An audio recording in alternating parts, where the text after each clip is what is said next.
4월 17일 월요일입니다. 오늘은 로마서 5장 1절부터 마지막 11절까지 말씀. 하나님과 화평을 누린다는 것의 의미가 무엇인가? 화평을 누린다는 것의 의미가 무엇인가? 그렇죠? 어느 나라에 나이가 많은 왕이 있었습니다. 나라도 태평하고 국민들도 잘 살고 왕실의 안위도 더할 나위 없이 좋았습니다. 그러나 그 왕에게는 한 가지 걱정이 있었답니다. 나이가 많은데 대를 이을 후사가 없었습니다. 이러저러한 이유 때문에 있던 자식들이 다 일찍 죽었던 것이죠. 어느 날 왕은 거리를 시찰하러 시찰을 나갔습니다.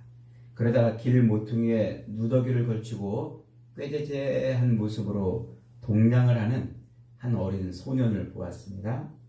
왕은 행차를 멈추고 대신들에게 물어봤어요. 야, 저 소년은 도대체 지금 뭐 하는 거냐?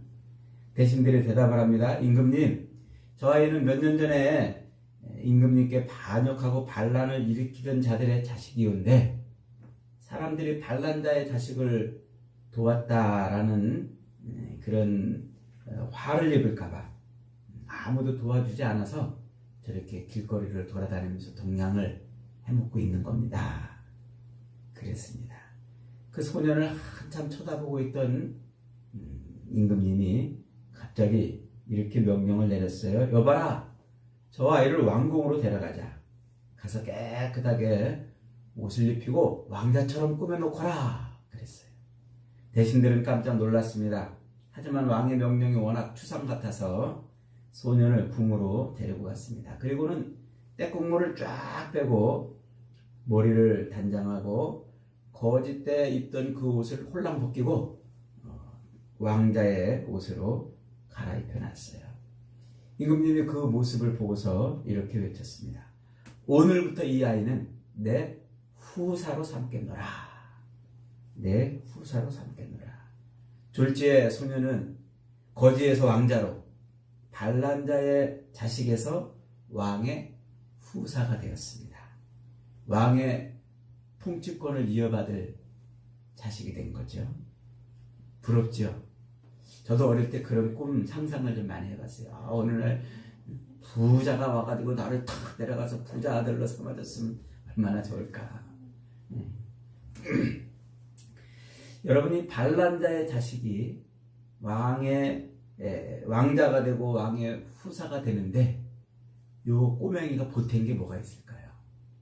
이 꼬맹이가 왕 앞에 가서 저를 좀 왕자로 삼아주세요. 저를 왕의 후사로 삼아주세요. 이렇게 애원을 했습니까? 아닙니다. 하나도 눈곱만큼도 이 아이가 왕의 후사가 되는데 보탠 것이 아무것도 없어요. 그저 거지에서 왕자로, 반란자의 자식에서 왕의 후사가 된 것은 오로지 왕의 하야와 같은 은혜 때문입니다. 은혜 때문에. 지금 사도 바울이 말하고 싶은 게 바로 이거예요. 우리가, 저와 여러분이 하나님의 자녀가 되고 하나님 나라의 후사가 된 것은 우리에게서 무슨 조그만 가능성이나 혹은 우리가 무슨 보탠 것이 있어서 그런 것이 아니고 오로지 하나님의 한량없는 은혜 때문에 됐다는 거예요. 하나님께서 우리를 보고 야, 저놈 잘 데려다가 잘 키우면 내 후사가 되겠는걸, 이렇게 보고서 우리를 택한 것이 아니고 그저 하나님의 그냥 무조건적인 은혜로 우리를 택해서 하나님의 뜻대로 우리를 그렇게 후사 삼아줬다는 거예요. 그래서 그 거지에서 왕자로 순식간에 거듭이 난 거죠. 여러분, 엄마 뱃속에서 아이가 태어나는 것을 본 적이 있나요? 아이가 딱 태어나면 어떻게 돼요? 그 아이는 쭈글쭈글 해가지고 번데기처럼 쭈글쭈글, 얘가 도대체 사람인가 싶을 정도로 그런 모습을 하고 태어나잖아요. 태어나가지고 금방 벌떡 일어나가지고 어머니, 저를 낳으시느라고 고생하셨습니다. 제가 이제 효도해드리겠습니다. 이러면 얼마나 좋아요. 그런데 그렇게 태어나가지고도 징징거리고 앉은 자리에서 똥 싸고 오줌 싸고 벌벌거리고 그렇게 몇 년을 있다가 그러다가 겨우 일어서가지고 이제 뒤뚱뒤뚱 다니는 거예요. 그런데 그때 이 부모가 그렇게 태어난 자식을 보고 아유 이게 인간이냐 인간 짐승이냐 어디 한번 좀 살펴보자 이러다가 크다가 아 이게 인간 됐다 싶으면 너 이제 내 자식이야 이렇게 인정해 줍니까? 태어나는 즉시 그의 신분은 뭐가 돼요? 사람이 되고 태어나는 즉시로 그의 신분은 부모의 자식이 되는 거예요. 우리가 하나님의 자녀로 태어나는 것도 그런 거예요. 우리가 하나님의 자녀로 거듭나는 것도 바로 그런 겁니다. 그 아들 예수 그리스도를 믿는 순간 하나님이 태초부터 작정하고 아담의 타락 이후부터 경영해 오시면서 세워놓으신 그 십자가에 매달리신 예수 그리스도를 나의 구주로 믿는 순간 그때 나는 뭐가 된다고요? 그 순간 하나님의 자녀로 변하는 거예요. 신분이 금방 바뀌는 겁니다. 하나님께서 태초부터 작정하시고 아담의 타락 이후부터 세상을 주물럭 경영해 오시면서 세워놓으신 그 십자가에 매달려 죽으신 그 아들 예수 그리스도를 내가 믿는 순간 그 순간 우리는 우리의 더러운 죄악의 옷이 벗겨지고 그리스도로 옷 입는 겁니다. 그걸 하나님의 자녀가 되었다, 후사가 되었다 이렇게 표현을 하는 거예요. 오늘 본문 1절은 이렇게 표현합니다. 1절 같이 있습니다. 시작. 그러므로 우리가 믿음으로 의롭다 하심을 받았으니 그게 그 말이에요. 지금 의롭다함을 받았다. 의롭다함을 받았다. 요 의롭다함을 받았다라는 말을 이제 한자로 칭의 이렇게 말한단 말이에요. 칭의. 하나님이 너 의롭다 이렇게 칭해 주시는 것, 여겨 주시는 것. 무엇 때문에요? 그 아들 예수 때문에. 하나님이 공들여서 만들어 놓으신 그 십자가에 달린 예수 그리스도를 믿는 그 믿음을 보고 너 의롭구나 이렇게 여겨진다는 겁니다. 그 결과 어떤 일이 벌어진다고요? 그 다음 계속 이어봅니다. 우리 주 예수 그리스도로 말미암아 하나님과 화평을 누리자 그랬어요. 그 결과 어떤 일이 벌어졌냐면 우리 주 예수 그리스도로 말미암아 하나님과 화평을 누리자. 그 화평을 누리자 할 때 그 화평 앞에 조그맣게 가로 해가지고 3 적혀 있죠. 거기 밑에 내려가면은 그 3에 뭐라고 떠 있어요? 뭐라고 써 있어요? 또는 화평이 있고 이렇게 돼 있죠. 이게 지금 동사가 불분명하다는 거예요. 원문에. 그러니까 이게 무엇을 의미하냐면 화평을 누리자 그랬는데 화평한 상태가 되었다 이런 말이에요. 화평한 상태가 되었다. 그래서 이것을 우리 지금 이 한글 개역 개정에서는 누리자 이렇게 지금 번역을 해놨는데 아주 좋은 번역이라고 생각이 됩니다. 지금 예수 그리스도로 말미암아 하나님과 우리가 어떻게 됐다고요? 화평한 상태가 되었다는 거예요. 그래서 그 화평한 상태 안에 들어가자 이런 뜻이에요. 화평한 상태를 들어가자.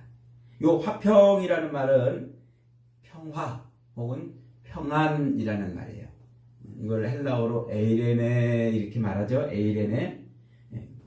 그런데 이 에이레네가 평안한 상태, 평화를 의미하는데 유대인들은 요 뉘앙스를 어떻게 이해하고 쓰냐면 이게 서로 이렇게 관계적으로 부둥켜 안고 있는 상태. 요걸 에이레네 이렇게 이해를 한단 말이에요. 부둥켜 안고 있다. 요 부둥켜 안고 있는 상태가 요게 평안한 상태이고 요게 영원한 안식에 들어간 상태. 이게 히브리인들이 이해하고 있는 에이레네의 개념이에요. 요 개념을 가장 정확하게 이해할 수 있는 게 뭐냐면 예수님의 비유에 나오죠. 탕자의 비유에. 누가복음 15장에 가면 탕자의 비유가 나와요. 아버지를 배반하고 아버지의 유산을 탈취해서 자기의 쾌락과 욕망을 채우려고 떠났던 그 둘째 아들이 모든 것을 다 탕진하고 그리고 어떻게 돼요? 아버지께로 돌아와요. 그러자 이제나 저제나 그 아들이 돌아올까 밖에 나가서 늘 기다리고 있던 그 아버지가 아들을 발견하고 달려가서 와락 껴안아요. 그리고 어떻게 합니까? 그리고는 손에 가락지를 끼워주고 신에 신발을 끼워주고 옷을 갈아입혀줘요. 아들의 지위를 회복시켜 준 겁니다. 그리고 잔치를 배설하죠. 아버지의 용서와 용납이 아들로 하여금 아들의 지위를 다시 얻고 아버지의 후사가 된 거예요. 아버지와 함께 이렇게 와라 껴안은 요 상태를 뭐라고 그런다고요? 요게 에이레네라고 한다고요. 그래서 지금 여기서 사도 바울이 말하고 있는 이 화평이라는 말은 바로 그 의미예요. 아버지가 자식을 와락 껴안고 있는 요 평안한 상태. 그래서 아버지의 후사가 되어 있는, 아버지의 가정을 다스리는 그 다스림에 동참해 있는 상태. 이게 지금 에이레네, 화평이라는 거예요. 그러니까 지금 사도 바울이 뭐라고 말하냐면 그 아들 예수, 십자가에 매달려 죽으신 그 아들 예수로 말미암아 우리가 지금 어떻게 됐다고요? 하나님 아버지하고 이렇게 부둥켜 안고 있는 상태가 되었다. 부둥켜 안고 있는 상태가 되었다.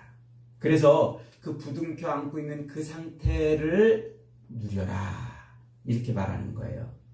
하나님의 진노하심과 심판으로 멸망의 자식이었었는데 이제 하나님이 매달아 놓으신 그 아들 예수를 믿는 그 믿음 하나 보시고 우리의 지위를 그렇게 하나님의 자녀의 지위로, 후사의 지위로 회복시켜주고 와락 껴안고 있는 그 상태. 그것이 바로 지금 평안, 화평의 상태예요. 그러니까 모든 염려와 불안과 걱정이 사라지는 거죠.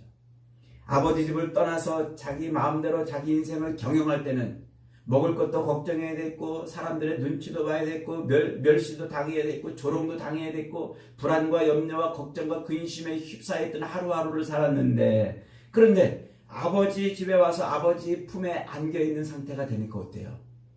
평안한 거예요. 염려, 근심, 걱정이 사라지는 거예요. 그래서 아버지가 가정을 경영하는 그 아버지의 경영에 동참해 있는 상태, 이게 지금 에이레네란 말이에요.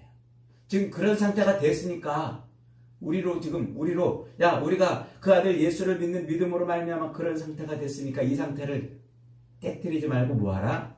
누려라. 이게 지금 화평을 누린다는 의미예요.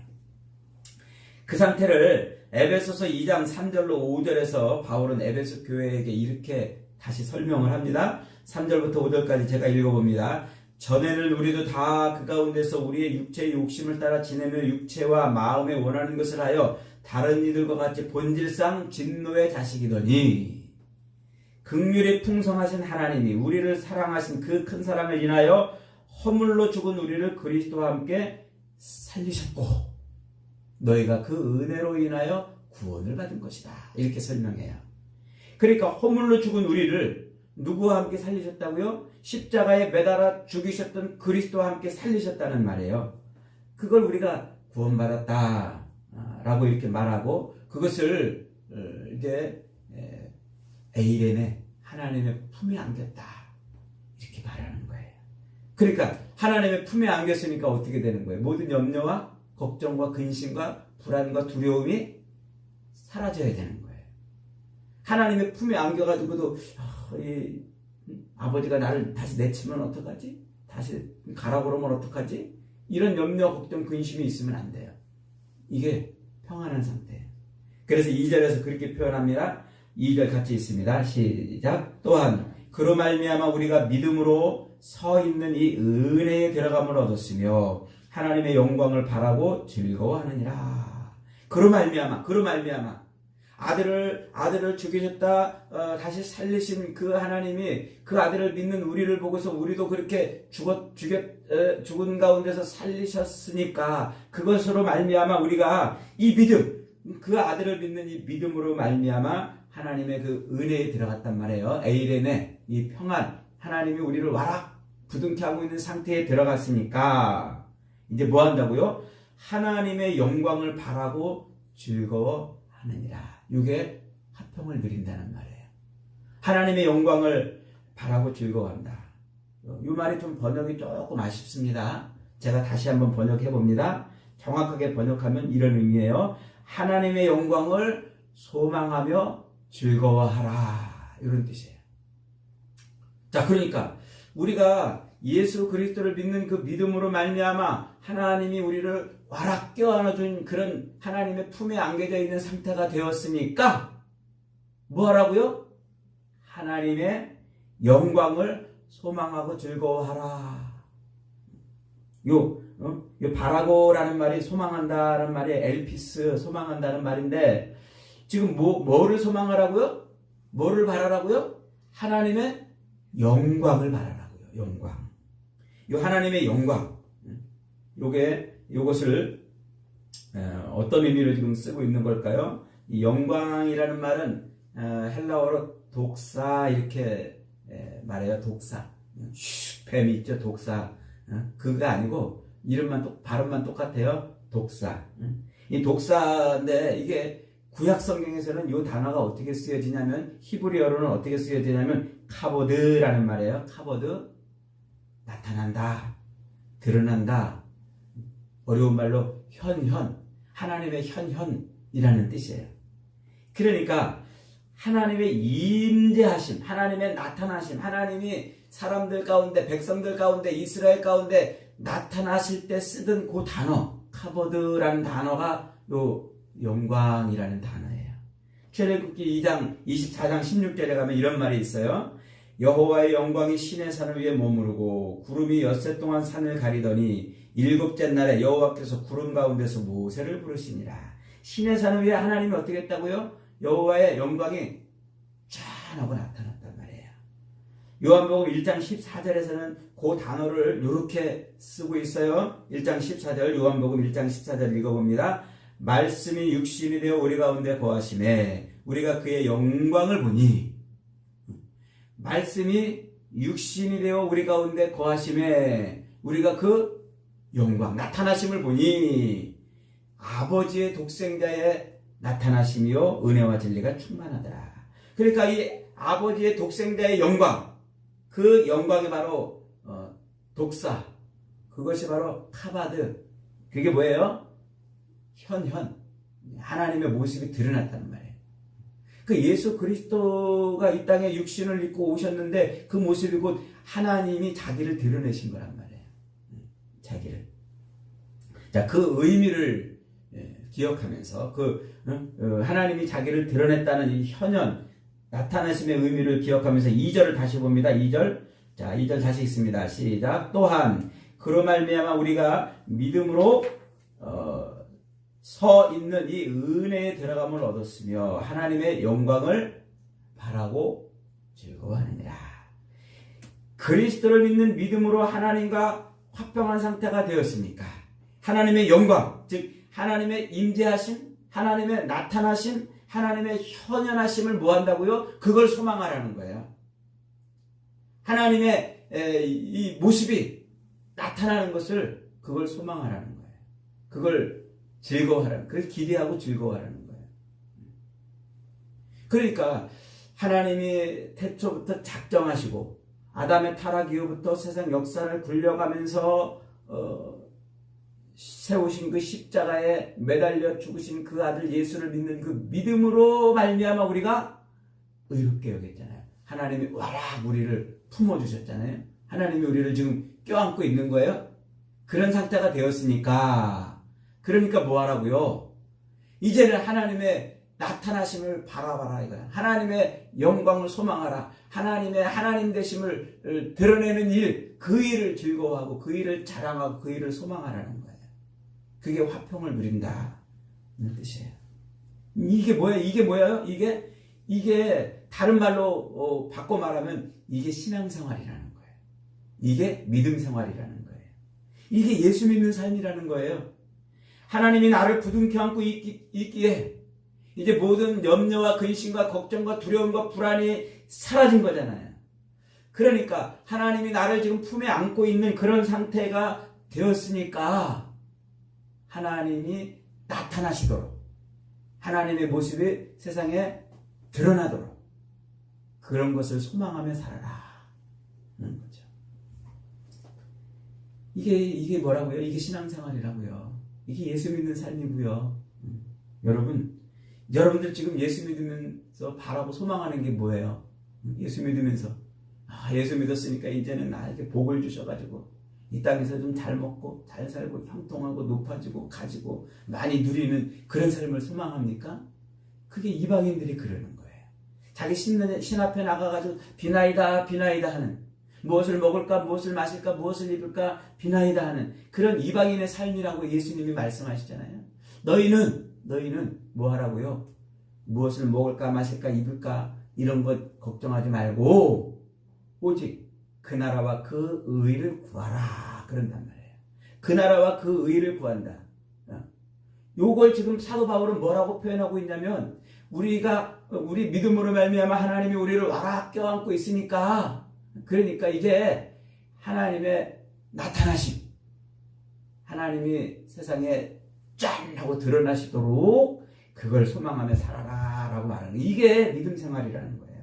이게 그런 믿음 생활, 이제 하나님 품에 안겨가지고 염려 근심 걱정이 없는 상태가 되었으니까, 그러니까 살면서 부자가 되려고 욕심부리고 애쓰고 수고하고 막 돈 한 푼이라도 더 벌려고 새벽부터 밤늦게까지 눈이 빠져라 간이 상하더라 그렇게 일하지 말고 뭐하라?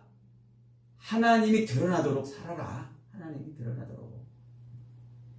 그렇게 하나님이 드러나도록 사는 그 삶을 살다가 혹여 우리가 뭘 만난다고요? 환난도 만나고 시련도 만나고 어려움도 만날 수 있다는 거예요. 그래서 3절부터 6절 같이 있습니다. 시작. 다만 이뿐 아니라 우리가 환난 중에도 즐거워하나니 이는 환난은 인내를, 인내는 연단을, 연단은 소망을 이루는 줄 알미로다.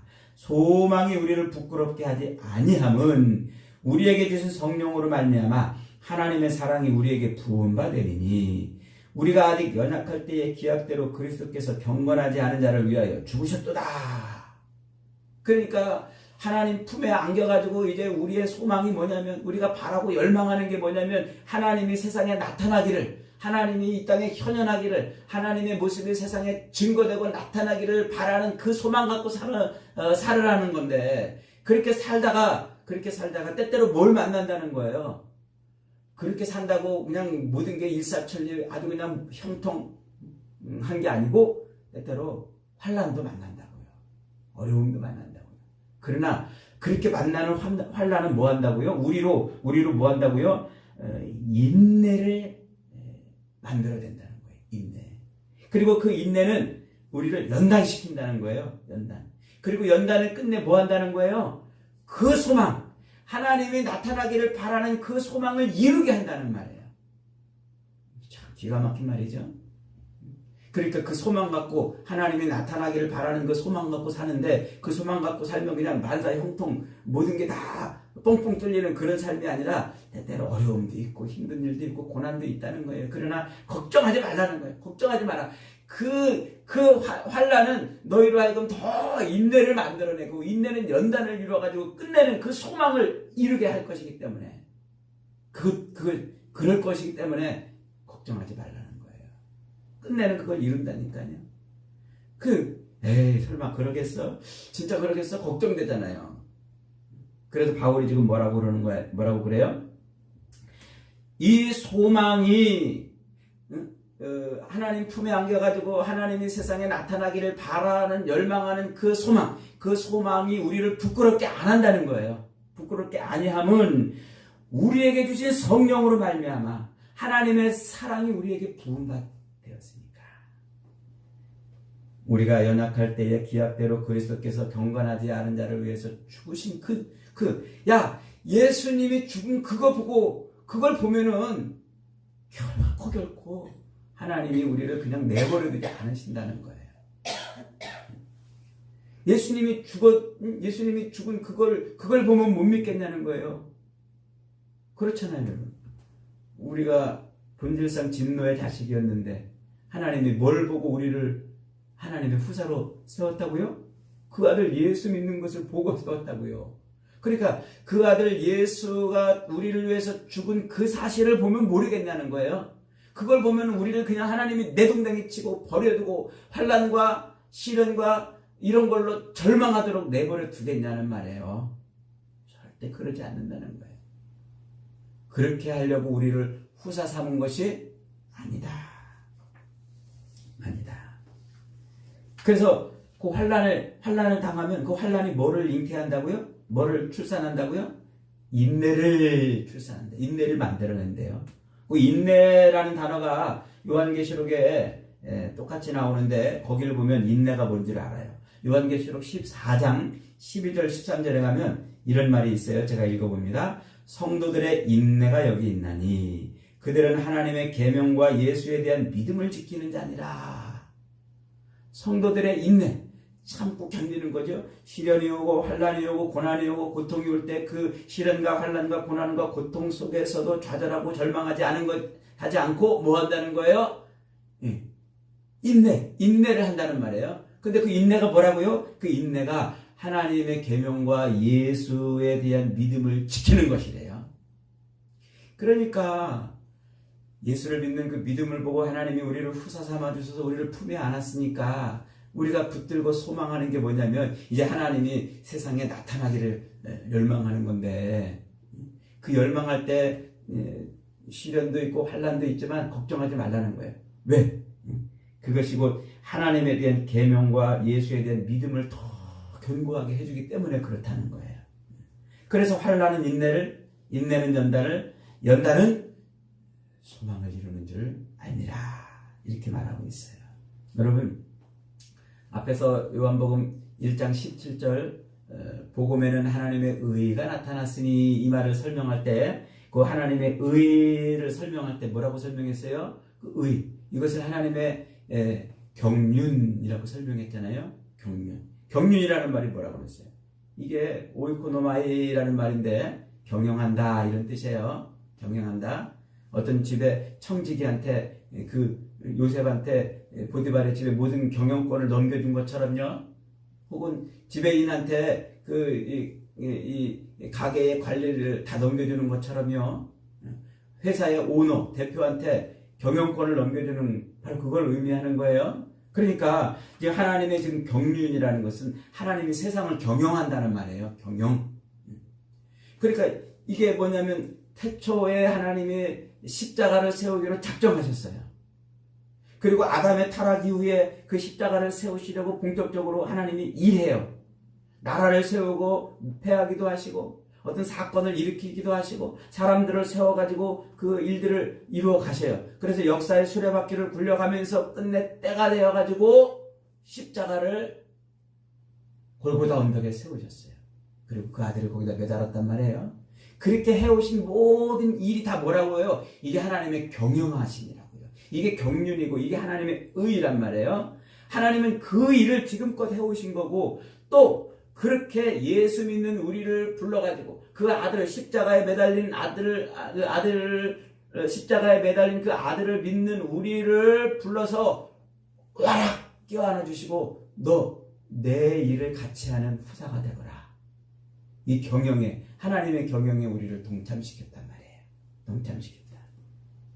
그러니까 우리가 예수 믿는다는 것은요 바로 그 후사가 됐다는 거예요. 예수 믿는다는 것은 하나님의 자녀가 되었다는 것이고 그것은 곧 하나님의 경영에 동참하는 인생이 됐다는 거예요. 그러므로 우리가 하나님이 하시는 그 일을 이제 우리도 똑같이 하는 거예요. 하나님이 하시는 일 그게 뭐예요? 작정하시고 경영하시면서 세워서 아들을 매달아 사람들로 하여금 구원받게 하는 그 일에 우리도 동참이 되었다는 거예요. 그래서 우리의 인생이 거기에 집중하는 거예요. 아들 예수를 증거하고 나타내고 예수 믿으세요? 예수 믿으세요? 그런 일을 우리가 하는 거예요. 이제 그게 뭐라고요? 그게 하나님의 경영에 동참하는 것이고 그게 바로 화평을 누리는 거예요. 하나님의 후사가 되는 평안의 상태를 이어가는 거죠. 여러분 하나님은 이 세상을 지금도 경영해 가세요. 뭘로요? 십자가로 경영해 가세요. 태초부터 작정하시고 아담의 타락 이후부터 그 십자가를 아브라함에게 약속하신 바로 그 장소에 세우시려고 경영해 오시면서 그렇게 십자가를 세웠어요. 그 아들을 거기 십자가에 매달아 죽이시기까지 그 모든 일이 다 하나님이 세상을 경영해 오시는 일이에요. 그 일을 하나님은 지금도 하세요. 언제까지? 예수 그리스도가 재림할 때까지. 그래서 그 일이 오늘 우리가 하는 일이에요. 그래서 아버지 품에 안겨서 아버지의 자녀의 지위가 회복되고 후사가 되었다는 것은 그 일을 우리도 맡아서 같이 경영한다는 것을 의미하는 겁니다. 그러므로 여러분, 우리가 아버지의 품에 안겼으니까 걱정하지 마세요. 염려하지 마세요. 그거 이 땅을 살면서 먹을 것, 마실 것, 입을 것 때문에 불안하고 걱정하고 근심하고 이래서 그렇게 살지 말고 뭐 하라는 거예요? 이 화평한 상태, 이것을 누리며 사는 거예요. 그래서 하나님의 이 작품인 이 십자가에 달린 예수 그리스도를 증거하는 거예요. 이게 지금 바울이 말하고 싶은 거예요. 바울이 이 복음을 증거하면서 이 복음을 가지고 사는 인생이 뭔가를 설명하고 있는 거예요. 이제 5장부터는 이 이야기를 또 다른 각도에서 또 계속 설명해 갑니다. 사랑하는 여러분, 하나님은 오늘 저와 여러분, 본질상 진노의 자식이었던 저와 여러분을 그 아들 예수를 믿는다는 이유 하나만으로 품어가지고 우리를 후사 삼아주셨어요. 우리를 하나님의 경영에 동참시키셨어요. 우리를 평안한 상태가 되게 하셨어요. 이 놀라운 사실에 감격하시고 전율하시고 또 이 놀라운 사실을 평생 감사하시면서 하나님이 나타나기를, 하나님이 현현하기를, 하나님이 세상에 증거되기를, 그렇게 우리도 열심히 경영하며 살아가는 복된 인생들이 다 되시기를 주님의 이름으로 축복합니다. 아멘.